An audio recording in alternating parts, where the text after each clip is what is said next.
राज्यमंत्री मेघना बोर्डीकर यांच्यावर समीर दुधगावकर यांनी गंभीर आरोप केले।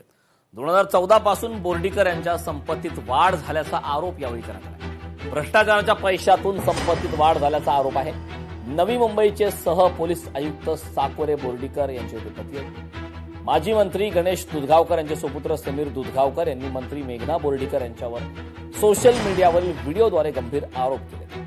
निवडणूक शपथपत्रातील संपत्तीत वाढ, अधिकारी कुटुंबातील सदस्यांना राजकारणात संधी आणि संभाव्य हितसंबंधाचा आरोप करत प्रश्न उपस्थित केले आहेत। बोर्डीकर यांचे पती आयपीएस अधिकारी आहेत। पोलीस खात्यातील भ्रष्टाचारातून बोर्डीकर यांची संपत्ती भरमसाठ वाढल्याचं त्यांनी दिलेल्या निवडणुकीच्या प्रतिज्ञापत्रातून स्पष्ट झालं, असा दावा दुधगावकरांनी केला। दुधगावकरांनी आयएएस आयपीएस अधिकाऱ्यांच्या कुटुंबियांच्या राजकीय सहभागासाठी स्वतंत्र कायदा करण्याची सुद्धा मागणी केली आहे। नवी मुंबईत गेली अनेक वर्षे सरकारच्या नियमांना डावलून डान्सबार सुरू आहेत। येथे चालणाऱ्या बेकायदेशीर डान्सबार मालकांकडून हप्ते गोळा केले जात असल्याचा आरोप सुद्धा याआधी करण्यात आले।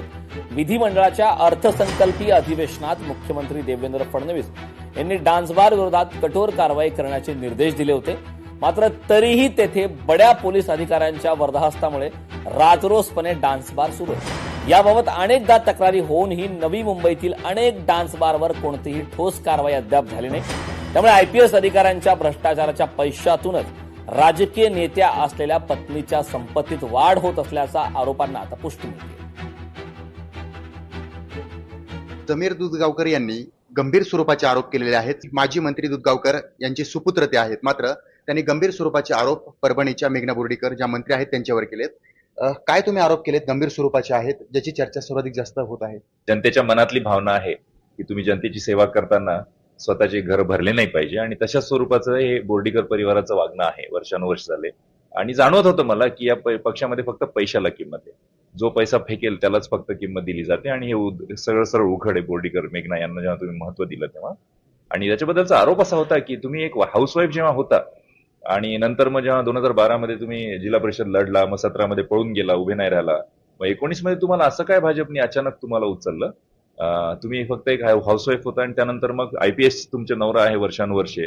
मग असं जाणवतं आपण नॉर्थ इंडियामधले अनेक केसेस आपण बघतो की एक इरिगेशनचा अधिकारी, साधा डेस्क ऑफिसर, त्याच्या घरामध्ये 25 करोड सापडले, किंवा एखादा पोलीसचा अधिकारी, एखादा ट्रॅफिकचा कॉन्स्टेबल याच्याकडे 25 करोड 50 करोड सापडले घरामध्ये।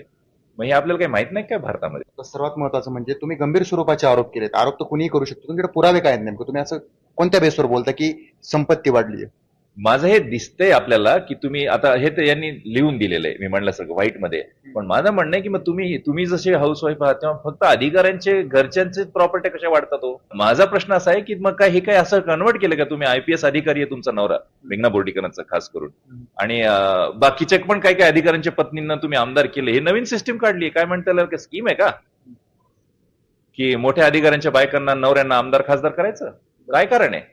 कार्यकर्ते काय मूर्ख आहेत का तुमचे काम करत फिरायला, बोंबलत फिरायला? जेव्हा हा आरोप करताय संपत्तीची वाढ सर्वात मेजर तुमचा हा मेन गंभीर आरोप आहे आणि तुम्ही त्यामध्ये एक अधिकाऱ्याचंही नाव घेतलंय, काय नेमकं आहे? मी सांगितलं ना, तिचा नवरा मेघना बोर्डीकर यांचा नवरा दीपक साकोरे आयपीएस अधिकारी आहेत। तिच्या दुसऱ्या एका बहिणीचे नवरा पण आयपीएस अधिकारी आहेत।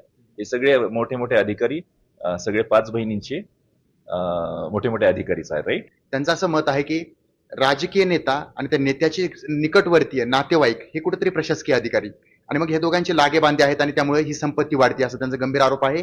यामुळे पंतप्रधानांनीच या संदर्भात चौकशी करावी आणि ज्या ठिकाणी हे असे 2 नातेवाईक एकत्र येतात हे कुठेतरी देशासाठी हानिकारक आहे, असं समीर दुधगावकर यांचं वक्तव्य आहे।